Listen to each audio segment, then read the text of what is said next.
Bonjour tout le monde, j'espère que vous allez tous extrêmement bien. Ça fait des mois que j'ai pas fait vidéo.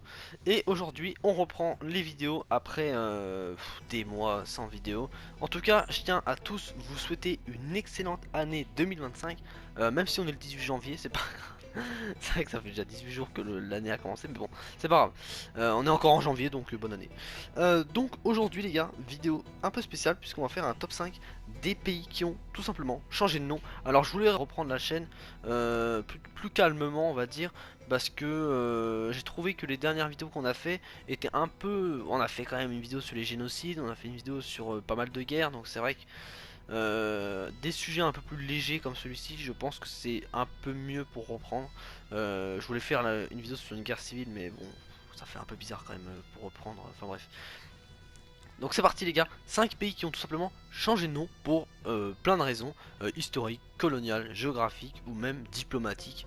Il y a des pays qui ont subi des pressions extérieures pour qu'ils changent de nom, et vous allez comprendre pourquoi, parce qu'il y a des raisons, tout simplement.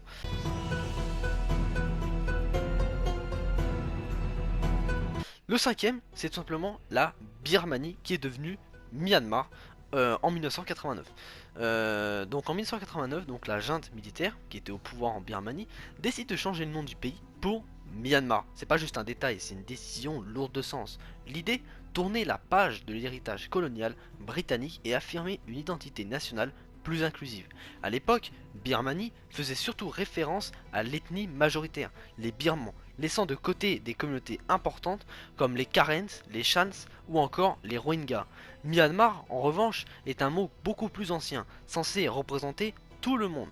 Mais à l'international, cette décision a divisé. Certains pays, comme la Chine ou la Russie, ont adopté Myanmar sans aucune hésitation. D'autres, comme les États-Unis et le Royaume-Uni, ont dit non pendant des années, refusant de reconnaître un changement imposé par un régime militaire contesté. Et aujourd'hui, l'ambiguïté reste, beaucoup utilisant encore Birmanie ou Myanmar comme si c'était la même chose. Ce débat va au-delà des mots. Il reflète les tensions profondes d'un pays déchiré entre tradition, diversité et politique, après des années et des années et même des décennies de conflits.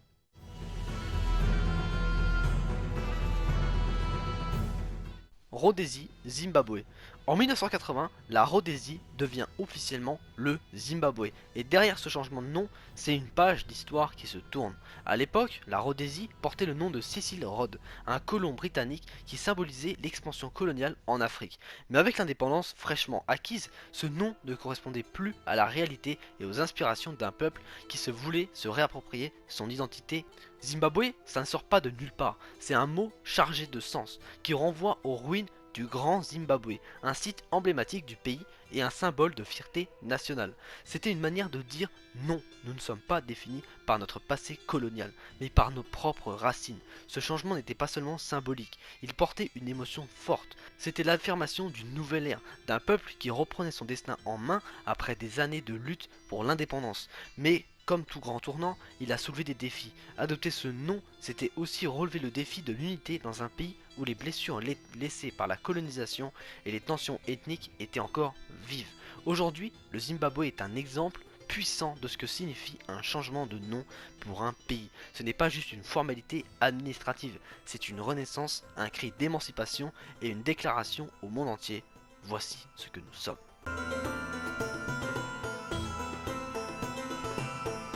En 1972, un petit changement de nom a marqué une grande transformation pour l'île de Ceylan, qui devient officiellement le Sri Lanka. Ce n'était pas juste une nouvelle étiquette sur une carte, c'était un geste profond, un symbole de renouveau pour une nation qui voulait se détacher de son passé colonial et retrouver son identité propre. Ceylan, ce nom chantant qui évoquait l'époque coloniale britannique, ne représentait plus vraiment le pays après des décennies de lutte pour l'indépendance.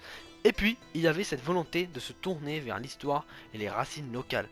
Sri Lanka, qui signifie l'île resplendissante, fait référence à la beauté et à la richesse culturelle de l'île, mais aussi à un sentiment de dignité retrouvé. Ce changement est venu avec une certaine émotion. Pour beaucoup, c'était un acte de fierté nationale, une manière de dire nous ne sommes plus un vestige d'un empire lointain, nous sommes notre propre nation, avec nos propres histoires et nos propres traditions. Mais évidemment, Comme souvent dans ces cas-là, tout le monde n'a pas immédiatement accueilli ce nouveau pays avec enthousiasme. Certains y voyaient un lien trop étroit avec les grandes civilisations du passé et un éloignement trop brutal d'un héritage qu'ils avaient pourtant connu. Mais aujourd'hui, Sri Lanka résonne beaucoup mieux pour l'île de Ceylan. C'est un nom qui symbolise une île aux multiples facettes avec ses conflits mais aussi sa résilience, ses beautés naturelles et sa culture vibrante.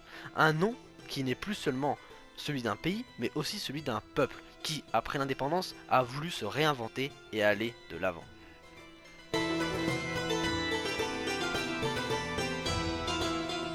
En 1984, un événement bouleversant a secoué l'Afrique de l'Ouest. Le pays de Haute-Volta, empreint de l'ombre coloniale, a été rebaptisé Burkina Faso. Mais ce n'est pas qu'un simple changement de nom, c'était une révolution, une déclaration de guerre symbolique contre le passé colonial. Avant ce jour, le nom Haute-Volta n'évoquait que des cicatrices laissées par l'occupation française, une référence froide à un fleuve, rien qui ne fasse écho à l'histoire profonde, aux racines, aux rêves des peuples de cette terre, mais tout a changé sous la houlette de l'homme qui allait incarner l'espoir d'une nation entière, Thomas Sankara. Le 4 août 1983, Sankara prend le pouvoir. Il est jeune, audacieux, déterminé à libérer son peuple. Il n'a qu'une idée en tête, briser les chaînes, se libérer des héritages oppressants et offrir à son pays une identité nouvelle. Il rejette tout ce qui est lié à l'époque coloniale et le nom Haute-Volta, il le renverse, il l'efface. C'est un acte de symbolique, mais d'une puissance inouïe. Il appelle alors son pays Burkina Faso, le pays des hommes intègres. Un nom qui résonne comme un cri de liberté, une promesse de dignité. Burkina, qui signifie honnête, intègre dans la langue morée, et Faso, qui veut dire patrie. Ce n'est pas plus qu'un nom imposé de l'extérieur, c'est un nom forgé dans le feu du combat, dans l'aspiration à un avenir sans chaîne, sans honte. C'est un pays qui se regarde enfin dans le miroir et dit « Je suis moi, entier, libre, digne ». Le changement de nom n'a pas été sans douleur. Ce n'était pas juste un changement administratif, c'était une rupture avec l'histoire, une confrontation avec des traditions, une nation qui s'affronte à un certain passé. Certains ont douté, ont résisté, mais Sankara savait. Il savait que ce nom allait marquer un tournant dans l'histoire de son pays. Il allait être l'étendard d'une nation fière, forte et épanouie.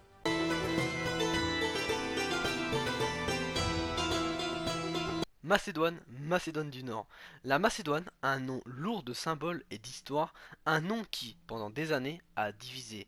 En 2019, la Macédoine, un pays des Balkans, qui avait choisi ce nom il y a plus de 25 ans après son indépendance, a dû faire face à un dilemme, un défi historique, un défi pour son identité et pour son avenir.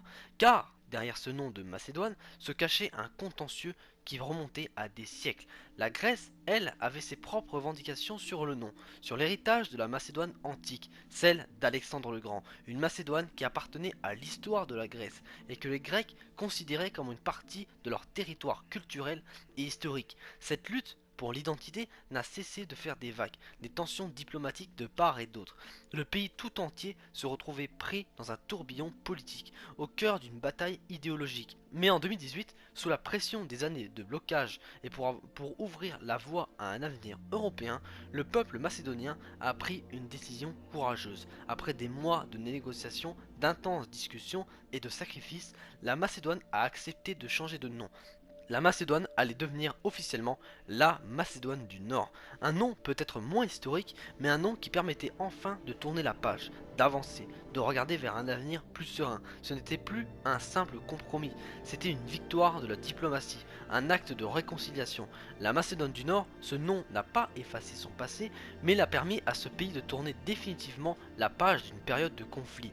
Ce changement a permis d'ouvrir la voie à la normalisation des relations avec la Grèce et a fait avancer le pays dans son processus d'intégration à l'Union européenne et à l'OTAN. Bien sûr, ce changement a suscité des débats, des doutes, des questions. Les Macédoniens ont dû accepter une part de leur histoire et en effacer une autre. La Macédoine du Nord ne renonce pas à son passé, elle choisit d'aller de l'avant, d'aller avec la fierté d'un peuple qui a traversé tant d'épreuves. Voilà, j'espère que cette petite vidéo vous aura plu. J'espère que vous êtes content de mon retour. Mais là, il y en a qui sont pas contents, ça peut arriver. J'ai essayé de mettre plus d'émotion dans cette vidéo. J'essaie d'être plus humain. Parce que j'ai remarqué que avant j'étais pas trop humain dans les vidéos. J'étais robot en fait. J'étais un bot. J'étais un T1000. Je vous rappelle d'ailleurs que je suis pas un géopoliticien, un historien ou un géographe. Parce que je reçois énormément de commentaires. Des gens qui disent que j'y connais rien, etc. Oui, en effet, je n'y connais absolument rien.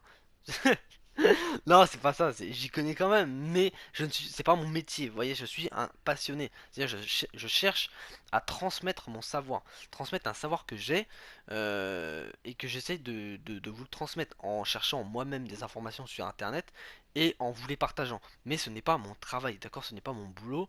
Il y a des gens qui le font extrêmement bien, mieux que moi. Si vous regardez mes vidéos à moi, vous prenez le risque qui de temps en temps il y ait des erreurs, ça peut arriver, on n'est pas à l'abri d'avoir une erreur, je ne suis pas un robot, je ne m'appelle pas Chat GPT, voilà. Donc il se peut que je fais des erreurs dans la vidéo, même Chat GPT il fait des erreurs, donc il le dit. En tout cas j'espère que cette vidéo vous aura plu, n'hésitez pas à mettre un like, c'est extrêmement important pour l'avenir de l'humanité, je vous le dis bien, pour l'avenir de l'humanité, hein, c'est extrêmement important. L'humanité ne pourra pas survivre si vous ne mettez pas de like, voilà. Moi je vous dis à la prochaine, allez, ciao tout le monde.